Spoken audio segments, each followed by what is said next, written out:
In this video, I wanna show you guys how to make over $1 million online in 2023, step by step. Now this video has 16 steps. It's gonna take a little bit to get through, but I'm gonna make sure to show you guys visuals as we're going through so you can see this in action. The first thing you need to do is you need to pick something in the service industry. And the reason I like service-based industries, or whether you're a beginner or an expert, doesn't matter, is that you can start selling something without creating it. And the benefit to that is when you see Shark Tank, for example, people go on Shark Tank all the time and they've taken out massive loans, they mortgage their homes, they build these products, and then they go to sell the product and people are like, it fucking sucks, right? And so instead, when you build a service, you can sell it, someone buys it, you haven't even created it yet, and within 72 hours, you can come up with a PDF or a workout program or whatever you need, or you can just literally, if it's a service, get on Zoom, record the calls, that becomes your product, and then that person loves the service because you're giving them one-to-one attention. So it's just an easier way to start. Once you've decided, okay, I'm gonna go this direction with the service-based business, you have 3 things to choose from. You got the health niche, building muscle, losing body fat. Every person on earth wants that, okay? Every person. You have wealth, so saving money or making a lot more. Lots of people want that. And then finally, relationships. You want to pick something in that niche because it's a tangible benefit. For me, I started off in the fitness industry. I did super well. Then later on, I got into the wealth industry because people started asking me for help. So it doesn't matter where you start, just pick one of those industries and then go all in on it. Now, a question I get all the time. Well, Tanner, I don't have any skills. I literally am a grown-ass adult and I'm not good at anything. What you wanna do is you'll go to udemy.com and you can learn skills on there for super cheap. So you can learn how to run Facebook ads, do graphic design, you can learn how to do copywriting, whatever. And then once you learn that skill, that is the skill you're going to go and start your business on. So some of these courses will be anywhere between $7 and a couple hundred, which is way cheaper than if you went and paid a consulting company or a coach or take maybe another course. Learn that, and then that's the niche you're gonna go in. Now, once you've done that, you're going to price out what you're going to do at $1,500 or more. The reason you wanna do $1,500 or more is it will allow you the time to generate leads and call leads. For example, if you were selling something for $7, the issue is not that it's so cheap. The issue is you can't get on a phone call for an hour to sell a $7 product. Once you have that priced out, then you're gonna start trying to get clients. So what I'm gonna do next is I'm actually gonna pull up on my phone. The first way you can get clients is actually going to Instagram. So what I would do when I was on Instagram, the first thing I would do is I would go to my followers. One of the easiest things you can do is just simply scroll down just like I am and look for someone who fits your avatar. So for example, if I'm looking for someone who is overweight because I'm doing weight loss, I will scroll just like you guys are seeing me scroll right now until I see someone who's overweight. Once I see that person, I will reach out and DM and message them to start trying to get them on a phone call. If it's a wealth offer, maybe I'll reach out to someone who looks like they're trying to build a business or they already currently have a business. It doesn't matter what it is, I always start with my followers. After I go to my followers, I'm going to start going through likes and comments. So you see me here, I click on all these likes and I can start going through who likes my video in the same fashion. Then I'll go to comments, and then from there, we go to the next thing, because a lot of you are probably watching this say, Tanner, it must be so nice to just wake up with tons of followers, which obviously didn't happen, but I don't have any followers, so what I do? So what you do next is you're gonna go to hashtags. So let's say I go to Fit Mom and I go to tags. Over here, you see there's 29.1 million posts at the top, 3.6 million on the second one, so on and so forth. So let's say I click on the top. Once I do that, what I'm gonna do is I'm gonna scroll until I find someone who appears to be, they want or need fitness help, and then I can DM them. You're not gonna wanna message like this girl, for example. Like you wanna message someone who looks like they actually need help in fitness, and then you wanna click on that. Okay, so right here, okay. So we'll use this person, we'll click. She's a mom.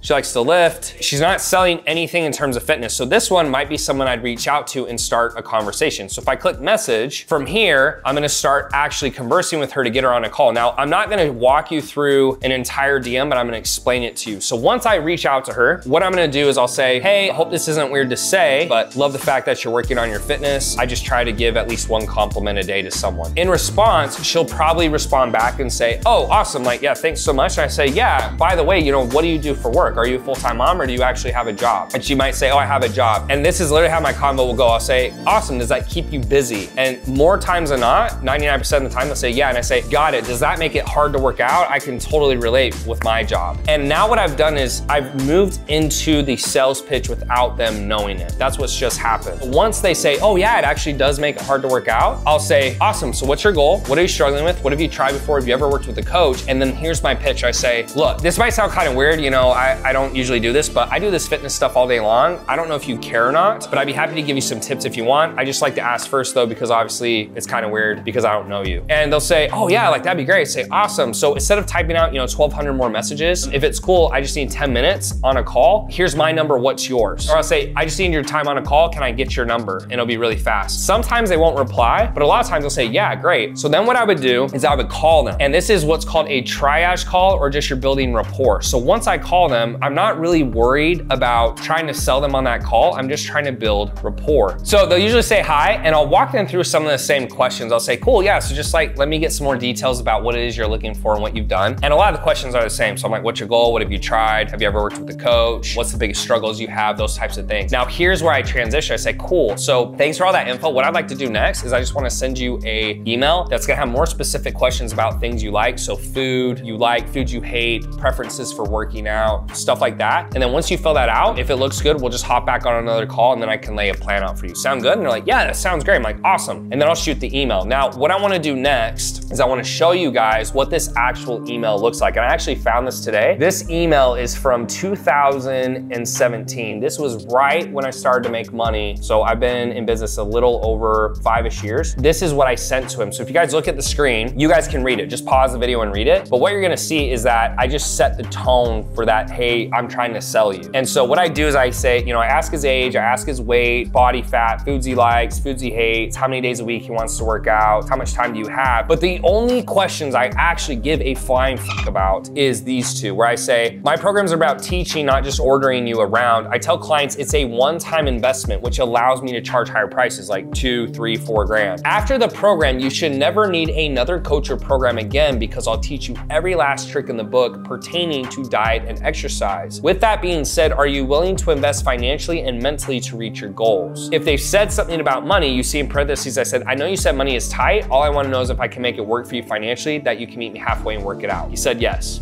Boom, right? So before I even get to the sales call, there's some type of commitment. Then the next one is on a scale of 1 to 10. 1 is I'm satisfied where I am, 10 being I'll do anything to reach my goal. Where are you? And then I also say the answer is important because if they say like a 4 or they give me, well, no, then I'm gonna reach out via text and say, hey, I saw your questionnaire. I noticed on this question you said this, what's the reason for that? And I try to work through that objection before I get on an hour phone call. A lot of people in sales don't understand that this is necessary to not waste your time on calls with a lot of people who aren't serious. You have to get the right leads and the right people on the phone. So once he said this, I would reach back out. I'm gonna set up the sales call. When you get someone on a sales call, there's so much to cover. I could probably make 100 videos just on how to do sales calls. I'm now gonna walk you through the framework of essentially what you need to say. So once the sales call starts and you've pre-framed, the first thing you're gonna wanna do is, again, clarify your pre-frame on the call. And for a beginner, something that I always did is I would say, hey, look, by the end of the call, my goal here is to help you figure out what your goal is, what you're struggling with, and then see if I can help. By the end of the call, if you feel it's a fit, I'm just looking for you to say yes or say no. Doesn't matter what you say. I know you opted to be here and there's other things you could do. I just wanna be very transparent with each other. And if you think I can help, awesome. If you can't, like no harm, no foul. And I want you to get back to your day. Sound good? And I really ask for that commitment, especially as a beginner, because if I'm not good at sales calls or closing, at the end, if they say no or they won't talk to you, you can go back and say, hey, you said that you would tell me an answer, so what is it? I find that's more helpful for beginners. If you're more of an expert, you don't need to, but I've always found that's more helpful. Now, the next thing is going through overview and covering. So this is where you ask questions. Something to keep in mind when you're asking questions is that you're not just trying to go through a script. You need to ask stuff you actually need to know. So for example, if it's a fitness offer, right? We're gonna stick with the theme. What's your goal? What have you struggled with? What have you tried? What diets have you done? What workouts have you done? What's an ideal scenario for you? What coaches have you worked with? And the reason is because if I know the diets they've done and the workouts they've done and the coaches they've worked with or the programs, then I just wanna tell them the exact opposite. opposite. That's really how sales works. If you can actually deliver what you're promising, all you have to do is tell the client or the person the exact opposite of the thing you want. That's all you have to do. So in this situation, when they're telling me all these things they hate or didn't like, I'm like, oh my gosh, that's totally the reason it didn't work. Oh my gosh, that's exactly why you haven't been successful. And then you tell them the exact opposite, and that really is how sales works. Now, obviously be ethical. You have to have the actual solution, but that's what you're trying to do. Now, once you've gone through that, you do label the problem, right? So it sounds like this is your goal, and does that sound right? This is the most important part of the sales call number 4 is you now have to go through what you call your 3 pillars. Now, for me, my 3 pillars were, I'll teach you how to eat whatever you want without sabotaging results. I'll teach you how to train however you want without sabotaging results. And then the last one is what I called lifestyle recalibration. And the reason I use that is 99% of the people I spoke to when I was a trainer wanted to eat bad food and still look good. How do you do that? You teach people how to eat with macros so they can eat quote unquote bad food and still look good, and they have moderation and they can still be in shape, right? That's really the only way to do it. In terms of working out, I really would let people do almost whatever they wanted because the biggest issue is not the workout, it's 90% nutrition. So if they would just change their eating habits, what they did at the gym was highly irrelevant. So they're going, wow, like I can eat some of these bad foods and I don't have to work out all the time. And it was like the best thing since sliced bread for these individuals. I would go through that process. That's a little lengthy, so I'm not gonna explain it all in detail, but it was hitting on, hey, you can actually eat the foods you want without sabotaging results, right? Because you're gonna eat on your birthday, eat on New Year's, drink on New Year's, you're gonna have Hanukkah and Christmas and all these things. It was important that they learned that that was possible. And then I did the same thing for workouts. And then I explained lifestyle recalibration was saying, hey, you can hire a trainer, you can do Beachbody or P90X, or you can work with me. I'm the most expensive, but the reason you're gonna work with me and not these is because this, and this. So by the time I get to the pitch, it's very logical for them why they should work with me. Once I did that, I do maybe a 5-minute overview of the program. Like, hey, you get to talk to me one-to-one, you get this, you get this, you get this. That's not really what sells people. They're not gonna buy features and benefits, they're gonna buy the solution. So very brief though, just because I found if you don't tell people what they're getting, they get a little confused. After that, you then close. Once you close, right, you say, hey, the price of the program is this much. There's really 3 objections they're gonna give you. Price, spouse, past agreements. For price, when you close, this is how it should sound. Hey John, the price of the program is $5,000. Tanner,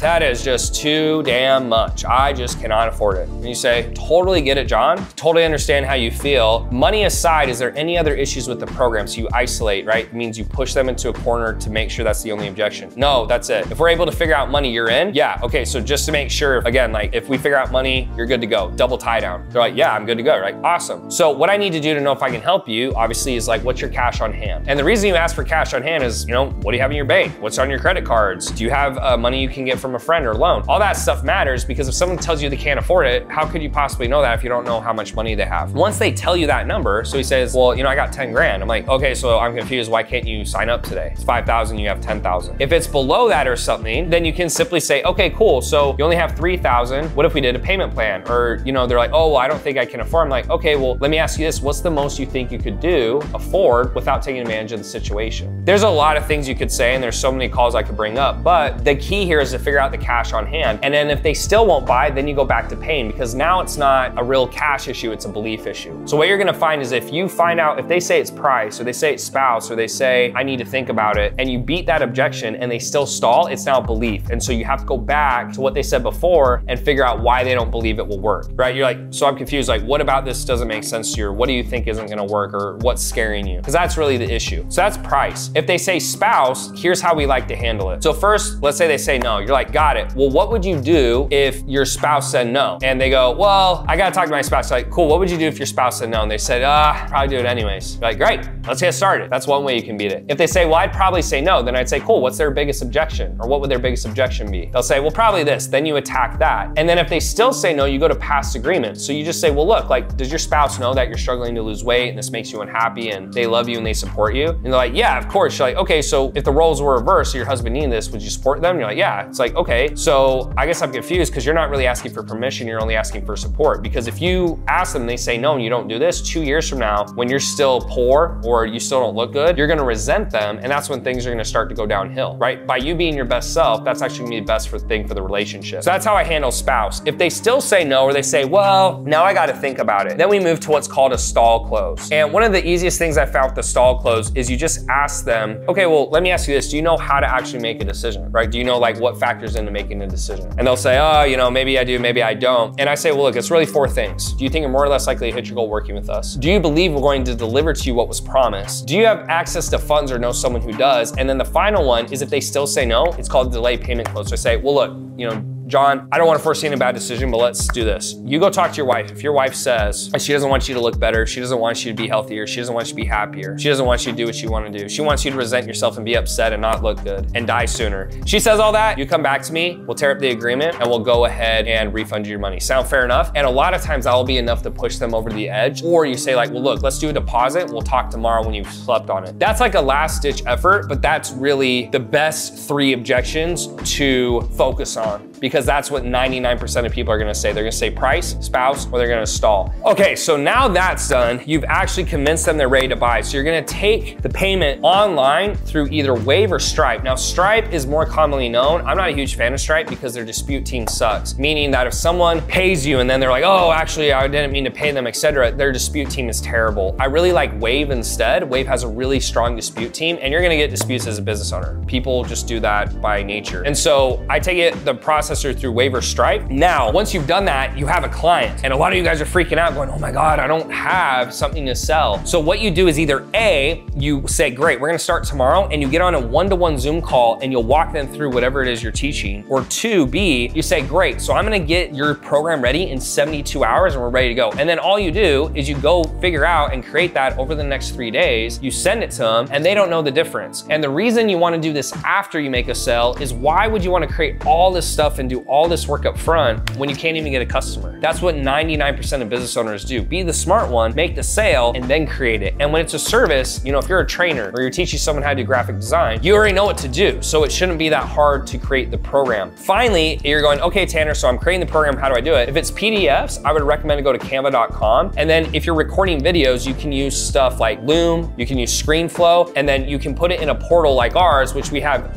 Elite 360, so it's actually e360.io. And then once you record those videos, you can put it in a portal like ours, that's elite360.io. And you can have a portal where your clients will go through, after this first client, they'll go through and they'll watch the videos while they're also getting coaching from you, or you're texting them, or whatever that looks like. And then you rinse and repeat this with your clients. That's steps A to Z on how I went from 0 to $50,000 a month, and then from $50,000 a month to doing $1.5 to $2 million a month. As a business owner, I've now done over $60 million in sales. I have a team of over 100, and I'm traveling the world right now this entire year, working less than 15 minutes a day. This is how I all started A to Z, guys. So I hope this was helpful. Make sure to hit that like button and subscribe. I'll see you guys in the next one.